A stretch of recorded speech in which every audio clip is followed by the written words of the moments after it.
Chaque jour, ça bouge un petit peu plus à l'est. Exemple, en Yougoslavie, des élections libres auront lieu avant la fin de l'année. C'est le chef de l'État yougoslave, M. Jobic, qui l'a annoncé. Pour lui, ces élections libres consacreront le multipartisme.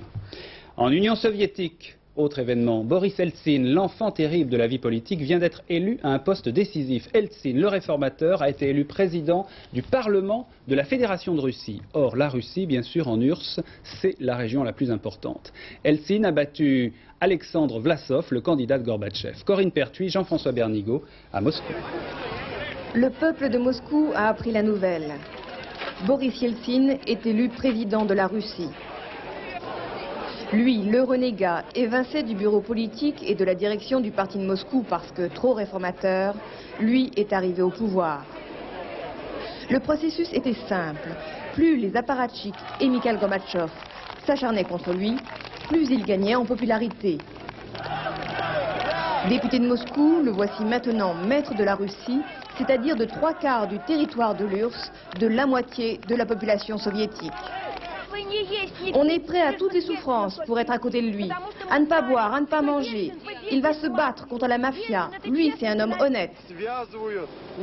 On attend de Eltsine qu'il change ce système communiste, autoritaire, politicien, bureaucratique, totalitaire, ce parti de dictature et de dictateurs.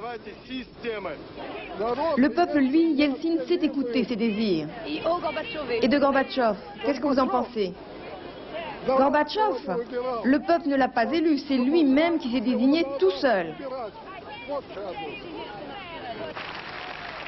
Le programme de Eltsine, une Russie souveraine, plus détachée du pouvoir central, sans toutefois parler d'indépendance. Élu avec la moitié des suffrages, plus 4 voix seulement, il a déjà annoncé qu'il tendait la main à ses adversaires.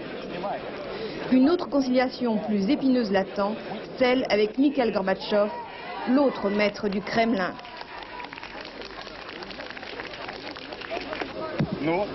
Deux maîtres au Kremlin, eh bien ce ne sont pas les bâtiments qui manquent, mais disons que certaines pièces ne sont pas correctement distribuées.